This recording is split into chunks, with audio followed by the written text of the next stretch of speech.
Vamos a comenzar comentario, predicación, como le quieran llamar las personas, y es sobre una de las cartas que están en el Apocalipsis, donde el Señor le dice a Juan que debe escribirle a una de las iglesias, en este caso la iglesia de Pérgamo, que está en el libro de Apocalipsis, y se llama, escribe a la iglesia de Pérgamo en el capítulo 2, versículo 14. Y vamos a leer esta porción bíblica en el nombre del Padre, del Hijo y del Espíritu Santo. ¿Sí? Dice así: en el nombre del Padre, del Hijo y del Espíritu Santo. Y escribe al ángel de la iglesia en Pérgamo, el que tiene la espada aguda de 2 filos, dice esto: yo conozco tus obras y donde moras, donde está el trono de Satanás. Pero retienes mi nombre y no has negado mi fe, ni aun en los días en que Antipas, mi testigo fiel, fue muerto entre vosotros, donde mora Satanás. Pero tengo unas pocas cosas contra ti, que tienes ahí a los que retienen la doctrina de Balaam, que enseña a Balac a poner tropiezo ante los hijos de Israel, a comer de cosas sacrificadas a los ídolos y a cometer fornicación. Y también tienes a los que retienen la doctrina de los nicolaitas, la que yo aborrezco. Por tanto, arrepiéntete, pues si no, vendré a ti pronto y pelearé contra ellos con la espada de mi boca. El que tiene oído, oiga lo que el Espíritu dice a las iglesias. Al que venciere le daré a comer del maná escondido y le daré una piedrecita blanca, y en la piedrecita blanca escrito un nombre nuevo, el cual ninguno conoce sino aquel que lo recibe.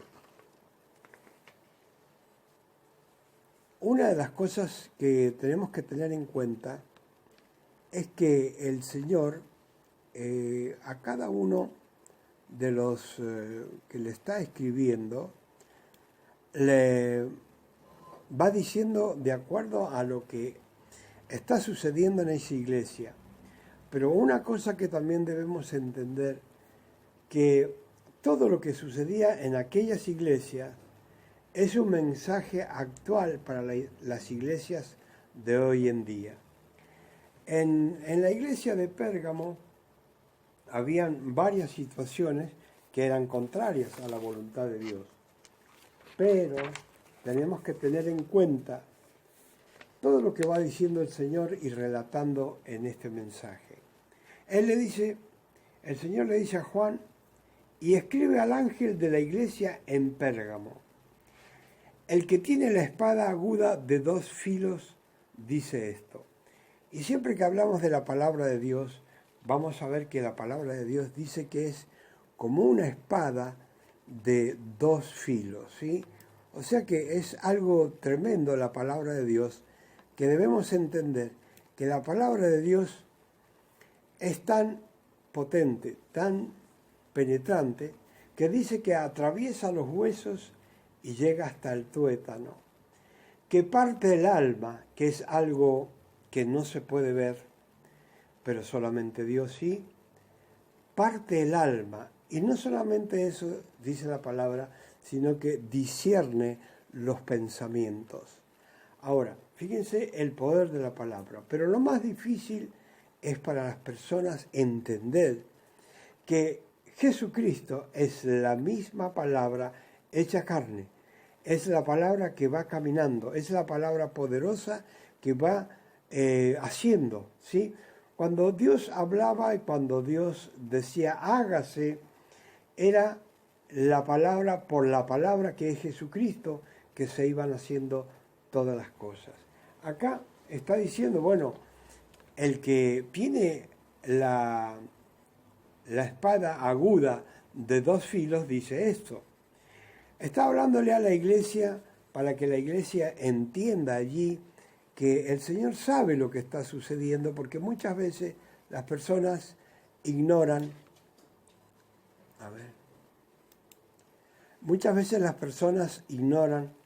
que nuestro Señor Jesucristo tiene conocimiento de todas las cosas que suceden en cada una de las iglesias.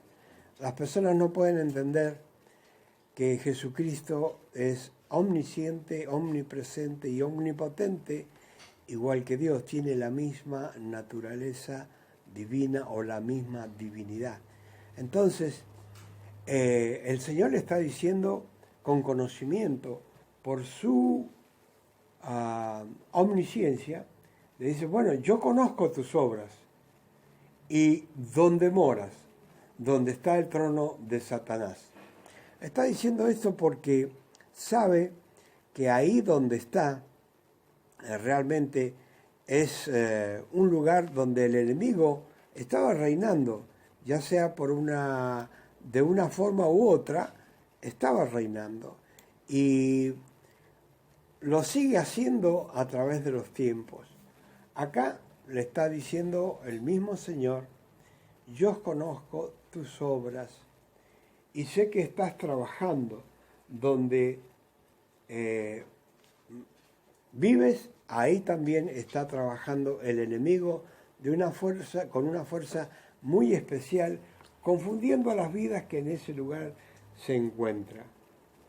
Ahora, dice, pero retienes mi nombre, ¿sí? Y no has negado mi fe. Una de las cosas que le está diciendo el Señor, bueno, en realidad, más allá de que sos una iglesia atribulada, donde el mismo Satanás está trabajando para destruir las obras de Dios, sigues confesando a Jesucristo como el único y suficiente Salvador. Y a veces en las iglesias de hoy día, las personas, cuando tienen problemas, cuando tienen dificultades, comienzan a decaer cuando tienen luchas, tienen problemas, tienen dificultades. Hoy día, quién sabe cuántas personas, con las pandemias, con lo que se está produciendo en el mundo, cuántas personas estarán decayendo, ¿sí? Que es más seguro que sean más las que decaen que las que se van levantando y van recibiendo a Jesucristo, porque las personas a veces con la confusión no saben qué hacer, no saben para dónde ir. Y lo importante es que más allá, aquellos que conocen la palabra, más allá de todo lo que pueda acontecer, hay que tener en cuenta de que siempre debemos confesar a Jesucristo, siempre debemos decir que Él es el único y suficiente Salvador, más allá de que el mismo enemigo pueda estar trabajando en el mismo pueblo que nosotros estamos, en el mismo lugar que nosotros estamos. Tenemos que tener en cuenta que a Jesucristo nunca podemos dejar de nombrarlo y de tenerlo a Él en nuestro corazón. Y acá dice bien claro, donde está el trono de Satanás, pero retienes mi nombre, o sea, siempre me confiesas a mí como el único y suficiente Salvador. Y dice, y no has negado mi fe, ni aun en los días en que Antipas, mi testigo fiel, dice la palabra, fue muerto entre vosotros donde mora Satanás. Lógicamente, cuando vemos morir a alguien porque predica la palabra del Señor, nosotros realmente pensamos por qué sucedió, qué le pasó a esta persona, por qué fue que decayó o por qué fue que murió. Ahora, en los días de hoy, yo no he escuchado nunca, por lo menos en mis tiempos, que alguien diga, bueno, ese murió por Jesucristo. Generalmente cuando llega la hora de la hora, como en los tiempos que estamos viviendo, las personas lo único que hacen es negar a Jesucristo o tomar el camino erróneo, el camino que no debe tomar las personas, sino que se alejan de Jesucristo por una u otra circunstancia. Principalmente aquellas personas que tienen vicios, que Pretextos no le faltan para dejar a Jesucristo, para dejar el camino. Todas aquellas personas que están en la droga, en el alcohol, en la fornicación, en el adulterio, todas estas personas siempre están con un pie en Cristo y con otro pie en el mundo. Y cuando llega la hora de la tentación, cuando llega la hora de los problemas, cuando llega la hora de los problemas, las personas no saben qué hacer o lo primero que piensan es dejar a Jesucristo. Ahora, no se puede conseguir la corona de vida cada vez que tenemos un problema, cada vez que tenemos una dificultad. No podemos dejar a Jesucristo. Una de las cosas que nos dice el Señor, el que quiera seguirme debe tomar su propia cruz y seguirme. O sea, no está diciendo tomen mi cruz, sino el Señor está diciendo tomen su propia cruz, que significa que sea cual sea el problema, debe seguirlo al Señor y así debe trabajar para Él y debe predicarlo. Así que, amigo, amiga, hermano, hermana que está escuchando, no hay ningún pretexto para dejar a Jesucristo. Si vamos allí a Romanos, en el capítulo 8, donde dice, ¿qué me separará del amor de Cristo? ¿Sí? Hoy día podríamos decir, ¿qué pandemia nos separará del amor de Cristo? ¿Sí? Siempre hay algo, hay algún problema, hay alguna dificultad que puede hacer que nosotros nos alejemos del Señor. Pero no vamos a conseguir la corona de vida siguiendo a Jesucristo conforme a nuestros vicios o nuestras concupiscencias, sino que vamos a seguir al Señor conforme a la palabra de Dios. Así que, por más que tenga un vicio, por más que tenga lo que tenga, usted debe seguir a Jesucristo y dejar ese vicio, porque ni los fornicarios, ni los borrachos, ni los adúlteros, ni los fornicarios, ni los que roban, ni los que se acuestan con hombres, van a heredar el reino de los cielos. O sea que no puede ninguna persona tomarse vacaciones en el Evangelio, sino que el Evangelio es para seguirlo de una vez y para siempre. Por eso dice el Señor, el que me ha conocido,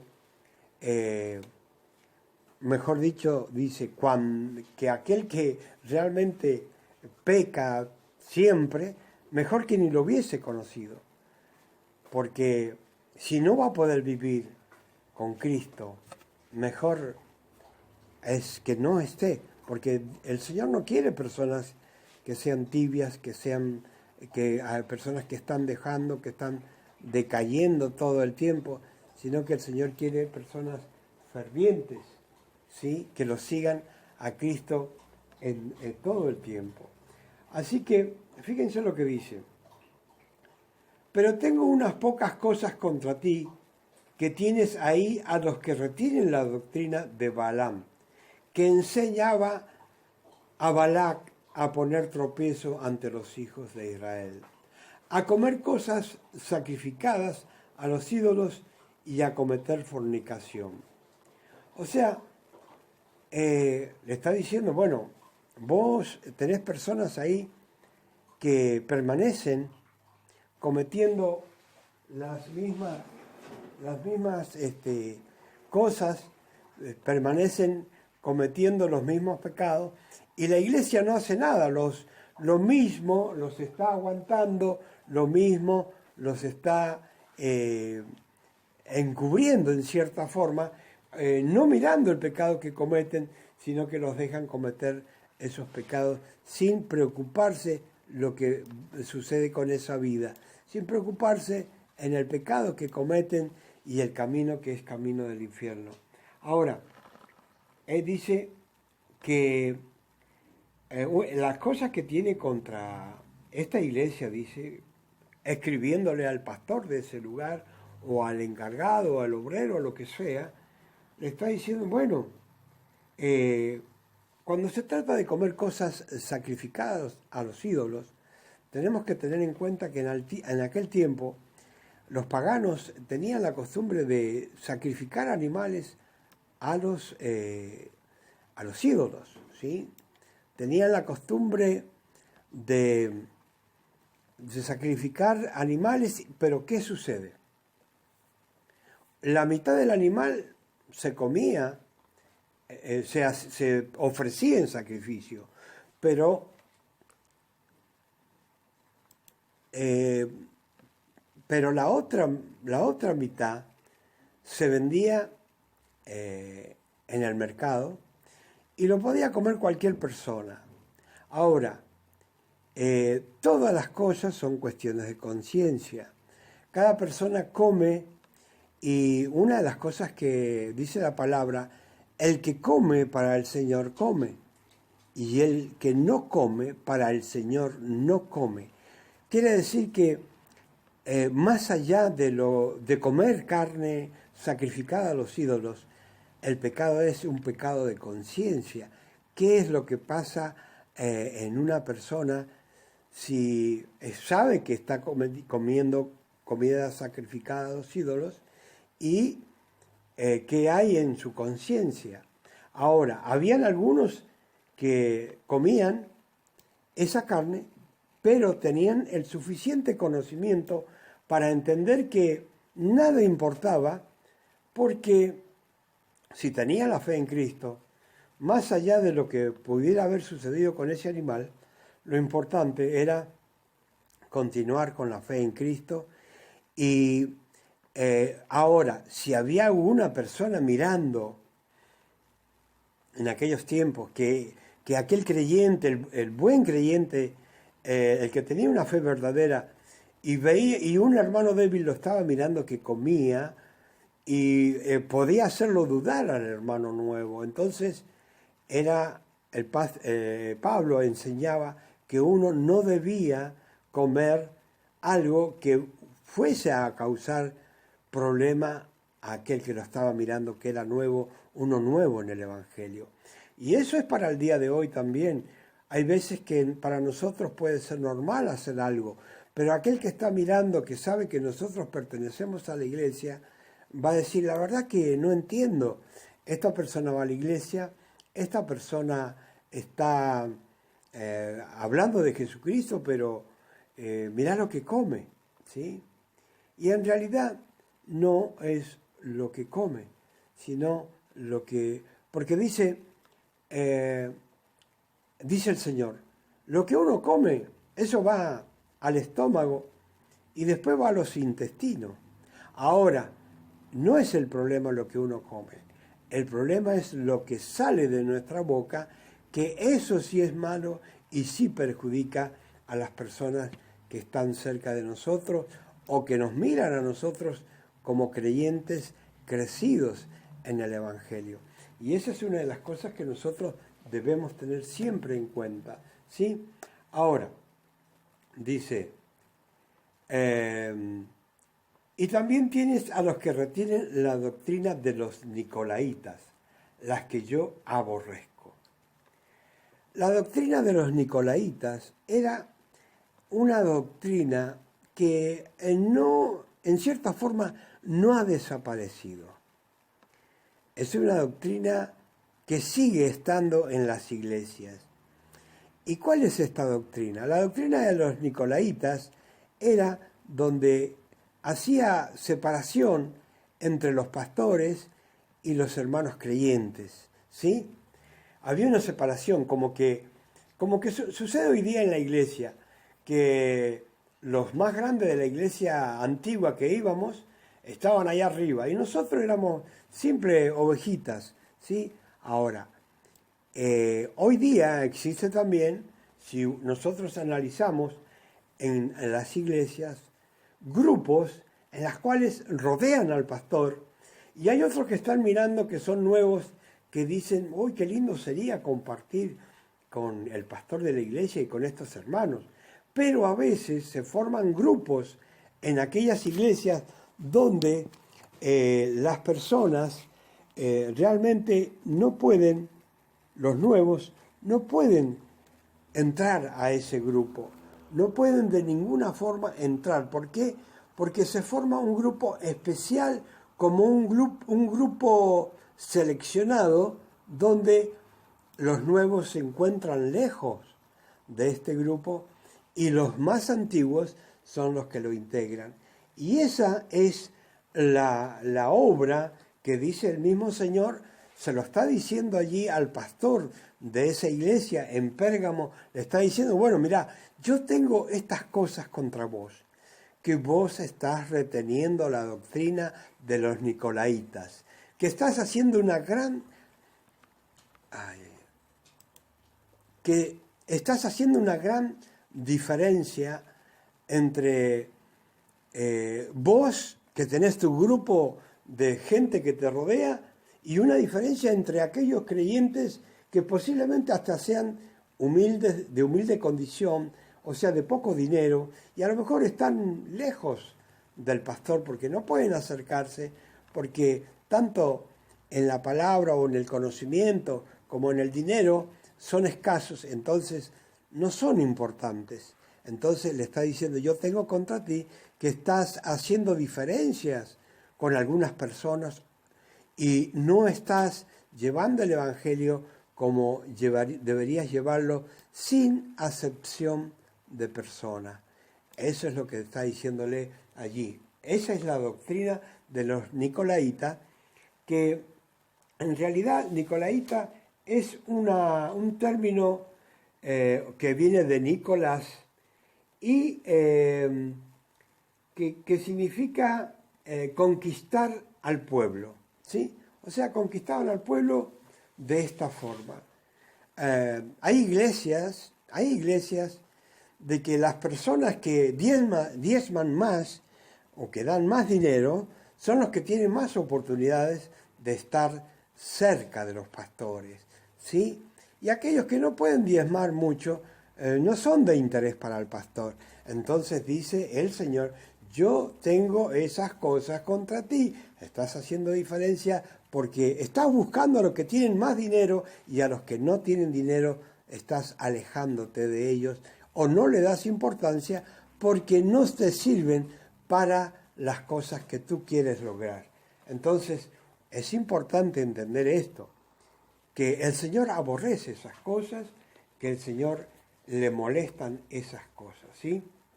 Ahora, dice así, por tanto, arrepiéntete, pues si no, vendré a ti pronto y pelearé contra ellos con la espada de mi boca. O sea, le está diciendo,